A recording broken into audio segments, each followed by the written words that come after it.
ഓർമ്മയുണ്ടോ അച്ഛൻ ഹോസ്പിറ്റലിൽ അഡ്മിറ്റ് ആയ ആ ദിവസം? നമ്മൾ തമ്മിലുള്ള വഴക്കെല്ലാം മറന്ന് നീ എന്നെ അവിടെ വന്നിട്ടുണ്ടായിരുന്നു. എന്നെ കെട്ടിപ്പിടിച്ച് എല്ലാം ശരിയാകുന്നു അന്ന് പറഞ്ഞായിരുന്നു.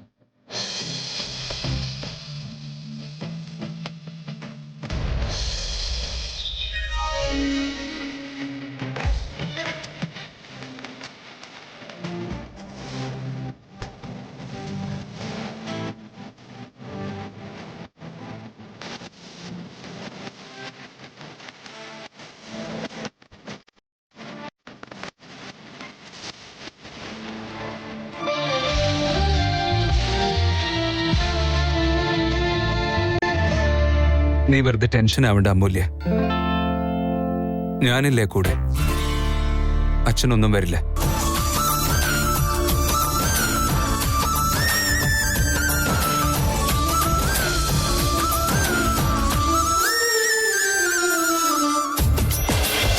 അന്നങ്ങനെ പറഞ്ഞപ്പോഴേ ലവായോ? എപ്പോഴാണോ എന്റെ അച്ഛനും അമ്മയും നിന്റെ അച്ഛനും അമ്മയായിട്ട് കാണാൻ തുടങ്ങിയത് അപ്പോഴേ എനിക്ക് മനസ്സിലായി, അന്ന് എനിക്ക് അറിയായിരുന്നു ഞാൻ പ്രണയിക്കുന്നെങ്കിൽ അത് നിന്നെ മാത്രമായിരിക്കുമെന്ന്.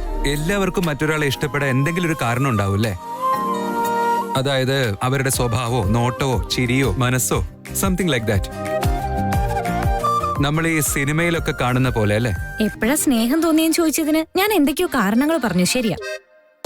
പക്ഷെ എന്റെ അഭിപ്രായത്തില് പ്രണയിക്കാൻ ഒരു കാരണവും വേണ്ട. സ്നേഹത്തിന് സ്നേഹം മാത്രമേ ഉള്ളൂ കാരണമായിട്ട്.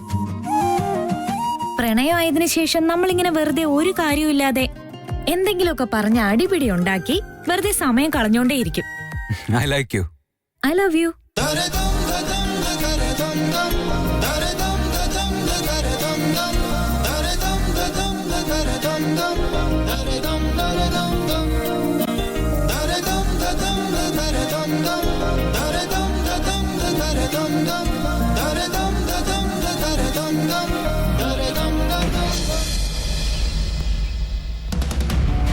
ഈ പൈസ കൊണ്ട് എന്നെ പ്രോബ്ലം സോൾവ് ആവില്ലാതെ. എനിക്കിപ്പോ ആവശ്യം ജോലിയാ. ജോലി കിട്ടുന്നവരെ ഈ പൈസ വെച്ചോളൂ എന്നല്ല ഞാൻ പറഞ്ഞേ. ഈ പൈസ കൊണ്ട് എന്തെങ്കിലും ഒരു വഴി കണ്ടുപിടിക്കുന്ന പറഞ്ഞേ. ഈ പൈസ ജോലിക്കൊരു വഴിയാണെന്നോ? എനിക്ക് മനസ്സിലായില്ല. ഇതിൽ എത്ര രൂപയുണ്ടെന്ന് നിങ്ങൾ നോക്കിയോ? ഇല്ല. ഈ പൈസ കൊണ്ട് നിങ്ങൾക്കൊരു ഓട്ടോ വാങ്ങാൻ പറ്റും. അത്രയും രൂപയുണ്ട് ഇതില്. വാട്ട്? അത്രയും പൈസയോ? അതെ. അത്രയും പൈസ നിനക്ക് എവിടുന്ന് കിട്ടി? നീയാണെങ്കിൽ ജോലിയൊന്നും ചെയ്യുന്നുമില്ല, പിന്നെങ്ങനെ? ഞാൻ എന്റെ ഫ്രണ്ടിന്റെ കയ്യിൽ നിന്ന് കടം വാങ്ങിച്ചതാ.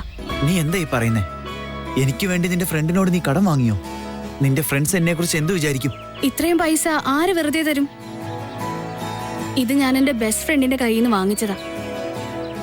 എന്റെ ഫ്രണ്ടിന് പൈസക്ക് യാതൊരു കുറവുമില്ല. പക്ഷേ ഇത് ഞാൻ തിരിച്ചു കൊടുക്കുമെന്ന് പറഞ്ഞാ വാങ്ങിച്ചത്.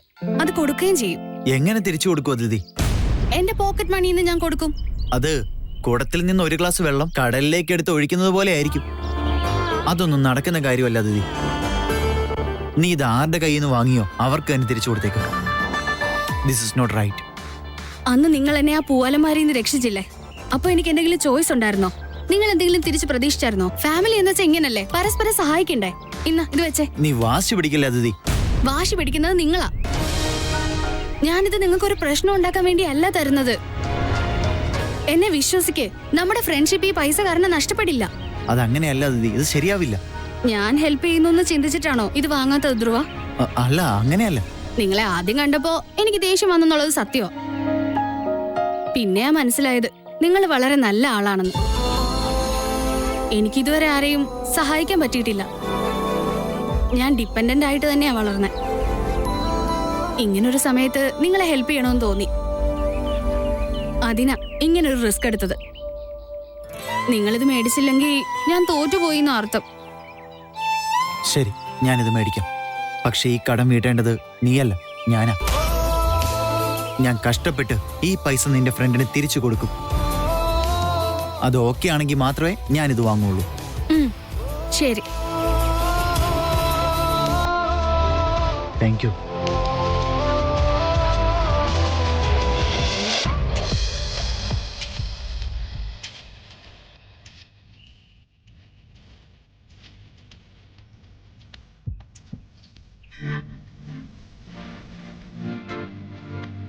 എന്തിനാ നീ ചിരിക്കുന്നേ?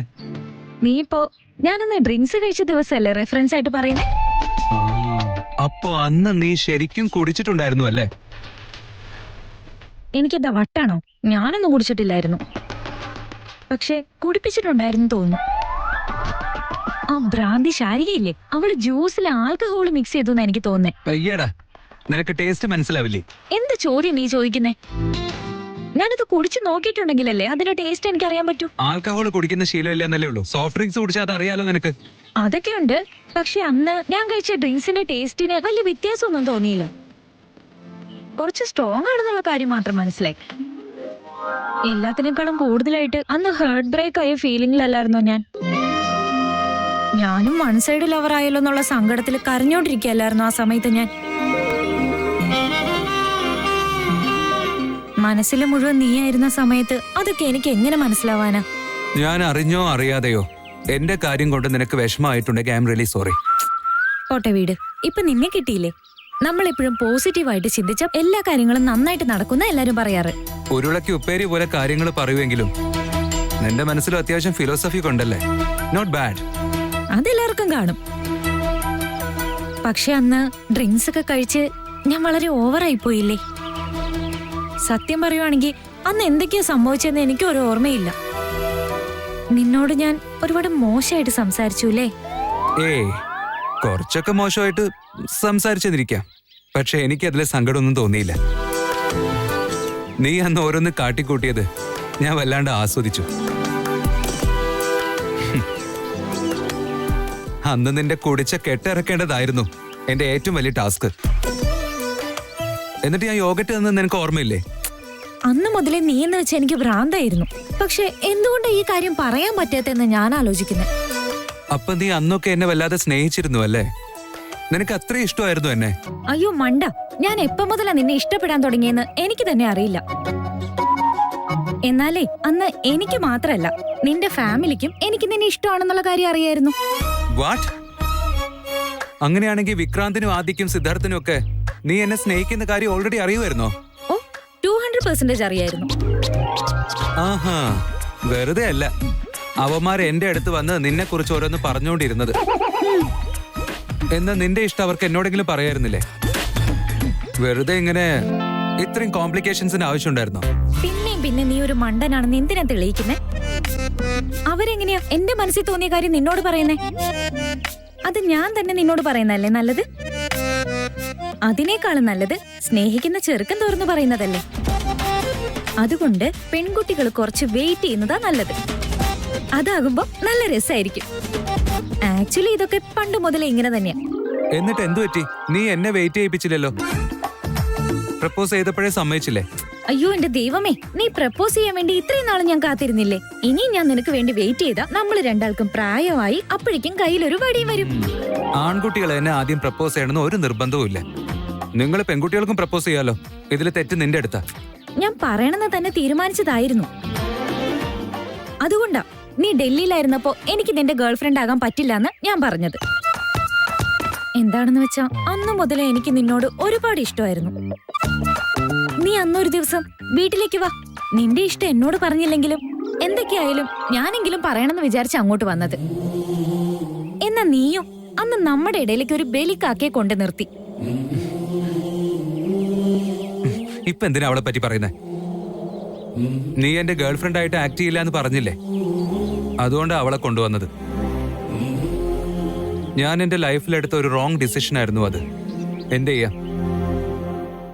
അവള് നിന്നെ ഒരുപാട് ഹേർട്ട് ചെയ്തു അല്ലേ, പാവം കുട്ടി. നമ്മുടെ ബോഡിയിലുള്ള ബോൺസ് എല്ലാം ഒരുമിച്ച് ഒടിയുമ്പോ എത്ര വേദനിക്കോ, അന്ന് എനിക്ക് അത്രയും വേദനിച്ചു. I'm really sorry. വിട്ടേക്ക്, അതെനിക്കറിയാം. നീയാണ് എന്റെ ഫസ്റ്റ് ലവ്, അതുപോലെ ഞാനാ നിന്റെ ഫസ്റ്റ് ലവ്. ദൈവത്തിന് സ്പെഷ്യൽ ആയിട്ട് ഓർഡർ കൊടുത്തുണ്ടാക്കിയ ജോഡിയാ നമ്മള്. ദൈവം സൃഷ്ടിച്ച ജോഡി.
കുറിച്ചാണോ എന്തിനെ കുറിച്ചാണോ ആലോചിച്ചുകൊണ്ടിരിക്കുന്നതെന്ന് എനിക്ക് മനസ്സിലാവുന്നേ ഇല്ല. എന്താ മുഖത്തിന് യോഗ പ്രാക്ടീസ് നടത്തുവാണോ? ഒരു പഴയ കാര്യം ആലോചിച്ചത്.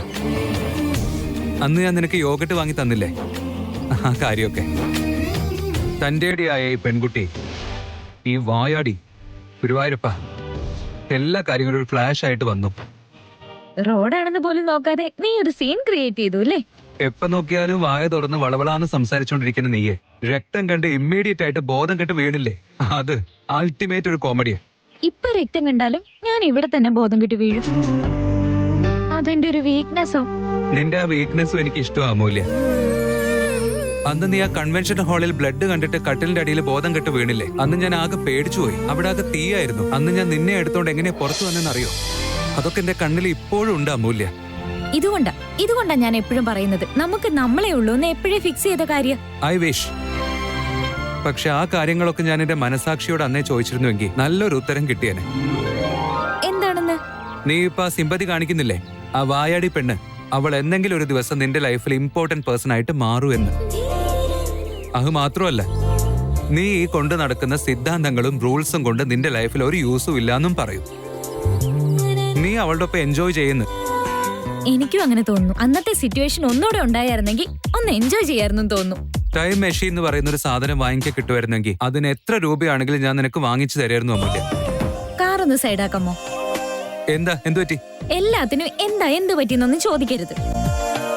പെൺകുട്ടികൾ പറയുന്നത് ആൺകുട്ടികൾ കേൾക്കണം. പണ്ട് മുതലേ ആ പോളിസി തന്നെയാ, പറയുന്നത് കേൾക്കണം.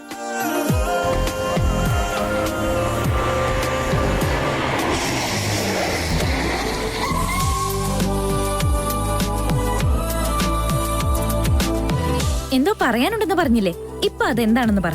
ഇപ്പോഴോ? അത് നോക്ക്.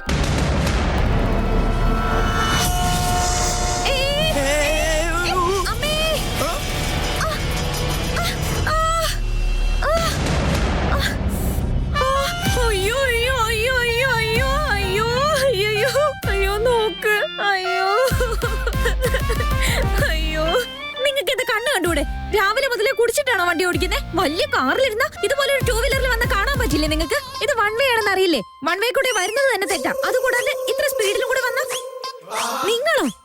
നീയോ? നിനക്ക് സംസാരിച്ച് ആൾക്കാരെ വീഴ്ത്താൻ അറിയാന്നൊക്കെ എനിക്കറിയാം. എന്നാ ആക്സിഡന്റ് ഉണ്ടാക്കി വലിയ ആള് കളിക്കാനുള്ള പരിപാടിയാണോ നിനക്ക്? എന്താ എല്ലാരും വെറുതെ ഇങ്ങനെ നോക്കി നിൽക്കുന്നേ? ഈ അന്യായം ചോദ്യം ചെയ്യാൻ ഇവിടെ ആരും ഇല്ലേ? ഇവിടെ കണ്ട അറിഞ്ഞൂടെ എൽബോർഡാണെന്ന്. അതുകൊണ്ടാ ഈ പാട്ട വണ്ടി കൊണ്ടുവന്ന് എന്റെ വണ്ടിയിൽ ഇടിപ്പിച്ചത്. ശരിക്കും പറയുവാണെങ്കിൽ എന്റെ വണ്ടി നന്നാക്കാൻ ഞാനാ പൈസ വാങ്ങേണ്ടത്. അയ്യടാ, ഒരു പാവം. ആരാ വൺ വേയിൽ കയറി വന്നത്? ബോർഡ് നോക്കാതെ വൺ വേയിൽ കയറി വന്നിട്ട് എന്നെ എൽബോർഡെന്നോ? നിനക്ക് നിന്റെ കാറാ വലുതെങ്കിൽ എനിക്ക് എന്റെ റാണി തന്നെയാ ഏറ്റവും വലുത്. അവൾക്ക് എന്തെങ്കിലും പറ്റിയ നിന്നെ ഞാനുണ്ടല്ലോ. മേഡം, കുറച്ച് ഡിസ്റ്റൻസ് മെയിൻറ്റെയിൻ ചെയ്യ്. എന്റെ ബോസിന് പെൺകുട്ടികളെ തീരെ ഇഷ്ടമല്ല. നിന്റെ സാറിന് അതുപോലത്തെ അസുഖങ്ങളൊക്കെ ഉണ്ടല്ലേ? നോൺസെൻസ്. എന്തൊക്കെയാ കാട്ടിക്കൂട്ടിയല്ലേ. ഇവിടൊക്കെ ഇങ്ങനെ സീൻ ഉണ്ടാക്കുന്നത് കാശിന് വേണ്ടിയാ. എത്ര വേണ്ടെന്ന് ചോദിക്കടോ, മുഖത്തേക്ക് വലിച്ചെറിഞ്ഞിട്ട് പോവാ. ഈ പറയുന്ന കുറച്ച് ഓവറല്ലേ? എന്റെ കൈയൊക്കെ മുറിഞ്ഞിട്ട് പിന്നെ ഡ്രാമയാണെന്ന് പറയുന്നോ? ഇതെന്താ തമാശയാണോ? കയ്യിന് മാത്രമല്ലല്ലോ, നെറ്റിയിലും രക്തം വരുന്നുണ്ട്, നോക്കൂ. എന്ത് രക്തം?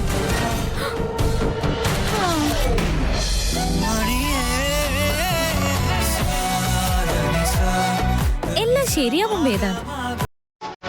നീ അവളെ ഒരുപാട് സ്നേഹിക്കുന്നു. നിന്റെ ഭാവി നീ വിചാരിക്കുന്നതിനേക്കാളും ഒരുപാട് നല്ലതായിരിക്കും. അവൾക്കും അങ്ങനെ തന്നെയായിരിക്കും. നിങ്ങൾ പരസ്പരം അത്രയ്ക്ക് സ്നേഹിക്കുന്നുണ്ട്, അതുപോലെ തന്നെ കരുതലുമുണ്ട്. നിങ്ങൾ രണ്ടുപേരും അവസാനം വരെ സന്തോഷായിരിക്കും.